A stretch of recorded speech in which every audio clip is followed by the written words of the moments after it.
What does everybody tell you to do when the conditions get tough? No wind, clear water, bluebird sky. They want you to start dink-a-linking a little worm around and go finesse. Well, what if I tell you if everybody's doing that, why are you? Hey, first off, I do want to say thanks to the 100% Watch Squad. You are helping us grow. You are helping the channel continue to work toward that 90K. And I can't thank you enough. Love the 100% Watch Squad, or whatever percent Watch Squad you're a part of. We love all you geeks. But what am I talking about when I say don't go out there, don't go finesse, don't dink-a-link a little worm around? I'm saying go to the other end of the spectrum. Now, we put out a fishing video a little while back, and I know most of you didn't see it. It was actually a day where we were taking a swim bait in ultra clear water, dead slick conditions, out in about 30 feet deep on a ledge. Now this swim bait was very subtle, a little bit bigger. It was a 5-inch swim bait, soft plastic, and it was very translucent, very translucent. It's my favorite little swim bait for clear water, the ghost shad color. But for whatever reason, those bass were finicky that day. No top water, they weren't really chasing. They would not bite that swim bait, no matter how subtle it was. We tried downsizing to a smaller swim bait, no go. We picked up an underspin. An underspin has two things going for it. It's got a little bit of thump, which I think was maybe the most important because it was an underspin.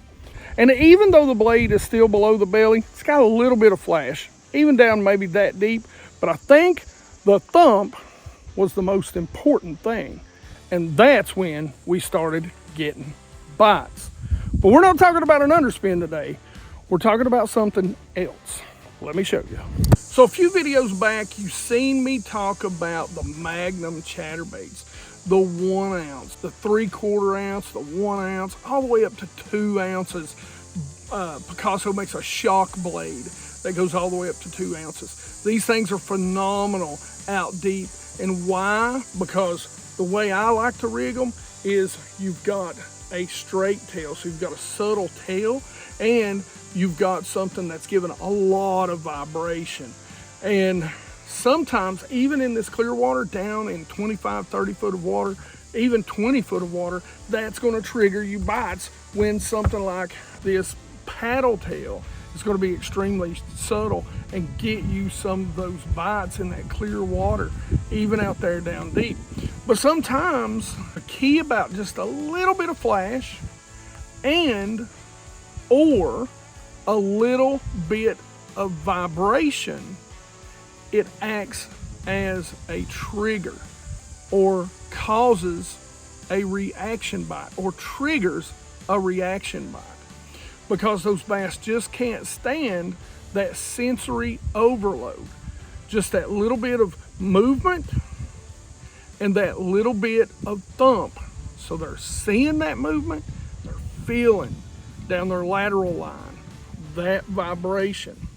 So all summer long this summer, if you geeks have been keeping up with the videos, you've heard me talk a lot about having 2 baits that you can fish at the same water level and kind of the same way, but have a little bit of difference in them. And a lot of times what that'll do is they'll really key in and want to bite one bait, but they'll back off of it after they've seen it 2 or 3 times. So what you can do is you can throw this other bait in that may be a little more subtle, a little bit bigger, a little more color to it, and as long as they're reacting to it, as long as they're still thinking about eating that bait, you can pick up that bait that's got a little more vibration, and sometimes that little bit of sensory overload in clear water on those tough days. You don't want it to be too much, but just enough to get them to commit. And I love throwing big baits, just like that bigger soft plastic swim bait that's like a 5-inch. So for me, something like this and the big chatterbait is perfect. So we don't have a paddle tail on it because this bait's going to have a lot of roll action to it. I think a paddle tail is on the bigger chatterbait, and on this, which is the Pulse Jig Boss, and I'll tell you why they call it the Boss in just a minute. the paddle tail will cancel out the vibration, whether it be the blade on the chatterbait or whether it be the clear blade on the Pulse Jig. And then when you see this in the water, which this is the Damiki Armor Shad, you're not going to believe what it looks like with this thing on it. But we'll talk about that in a minute. Right now, I want to talk to you about the Boss. So, just like with all the Pulse jigs, they are specially designed.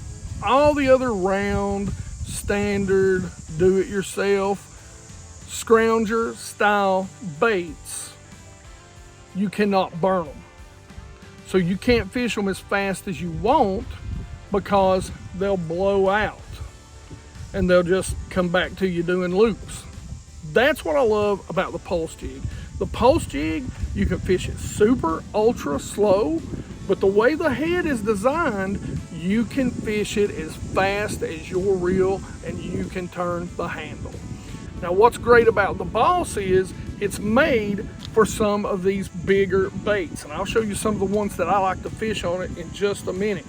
But it's made for those bigger baits because it's got a nice thick lip, and these come with an 8/0 VMC hook, so you can put some of your biggest trailers on you can imagine. Now when it comes to colors, I picked up 2 colors. They've got maybe 4 or 5 different colors. This one is called Albino, and I really like that blue back. It matches up with a lot of stuff and that kind of pearl belly. But when it comes to clear water, this is probably my favorite. And it is actually painted, but it's just clear coated, and they call it Smoky Shad. So now let's talk about trailers. Some of my favorite trailers, and like I said, you'll see because of the vibration of this head, they're pretty much all straight tails. Some of my favorite trailers are the 5-inch Jerky J, the 6-inch Whiplash Shad. But when I'm around big shad and I'm around bass, and I know this is going to look big to you, but I'm telling you, 2-pounders are going to eat this all day. 2-pounders going to eat it all day. Largemouth ain't going to have a problem with it. This is the 7-inch Armor Shad. So let me show you how to rig this and give you some tips to get started with it. All right, so this is an 8/0 hook, 7-inch bait. All we're going to do is come through the nose. Now, these are hollow bellies. So what I like to do is come straight out the middle right there. We'll slide that up, spin it around. Now, I do like to put a touch of glue right here. The glue I use, and I've had the same bottle in this boat now for 3 years, is Avid Angler, and it still works. Then I'll just roll the bait down, come through the back, and there you have it. I'm going to throw a little curveball at you today. I'm going to actually tie a San Diego jam knot. And the reason why I'm going to tie a San Diego jam knot is because this bait is 1 ounce, by the way. That's something that I didn't tell you. They only come in 1 ounce sizes. I'll explain to you why here in just a minute. Don't let that 1 ounce freak you out. And we're just going to spin it around 5 times. We're going to go through the bottom loop,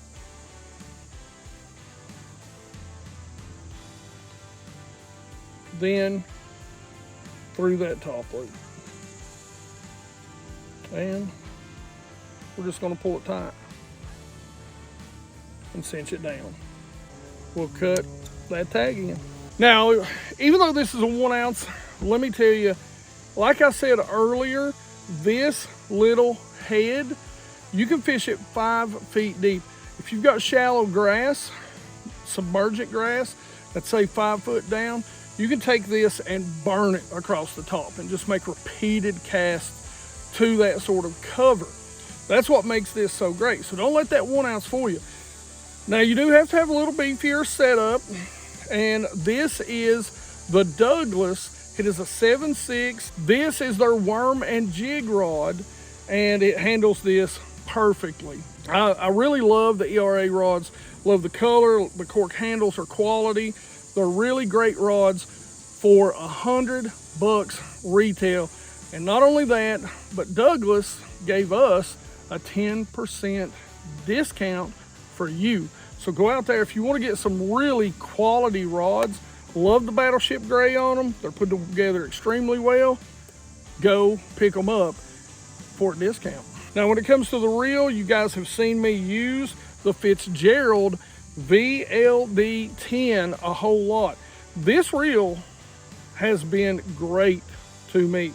I've been using these reels for probably 2 years now. I bought them. Fitzgerald's site had a sale on them last year, year before, end of year before, something like that. And these reels have been, they've been great. You can see this one got some, boat rash on it, so you can tell how much I'm using them all the time. Got one on my favorite top water rod. They are great. This is a 7-2-1, which is perfect for this if I want to burn it or if I want to slow it down and get that nice, slow wobble and tail kick action.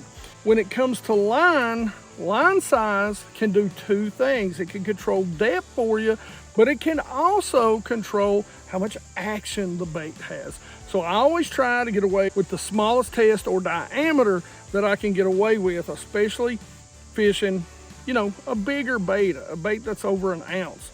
And so I'm going to throw 15-pound K9 fluorocarbon, which I also have a 10% discount for.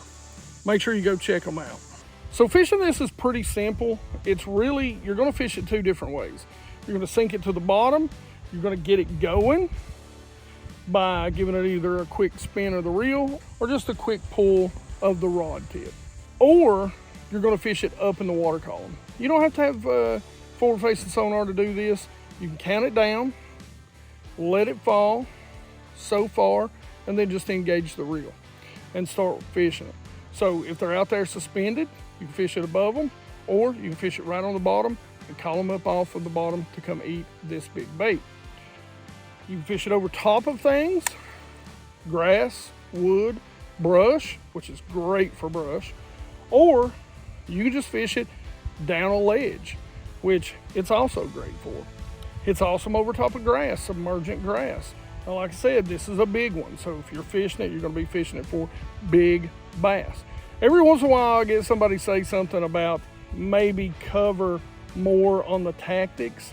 Well, I don't fish every lake you fish, so it's really up to you to figure out. I can give you the base pointers, and I know where I'm going to fish it. I know where I'm going to do with these Highlands reservoirs, but it's up to you to understand when I tell you to fish it on a point, how to fish a point. If you don't know, there's videos for it out there. So I'm going to give you the base instruction to use this, and then it's up to you to figure out how that works on the body of water you're fishing. Now, when you get a bite, I tell you the same thing that I tell you when you're fishing a swim bait. Do not swing if you feel a thump. Keep your rod tip low, keep reeling at a steady pace. Don't speed it up, don't slow down, don't stop. When you feel the rod tip load, side set, keep the rod tip down, drag the bass in, because that is a lot of bait, and they will throw it if they get their head above water and start shaking, especially the big ones. Long cast, clear water, long cast. One thing I love about this is it's more subtle than the chatterbait I showed you before.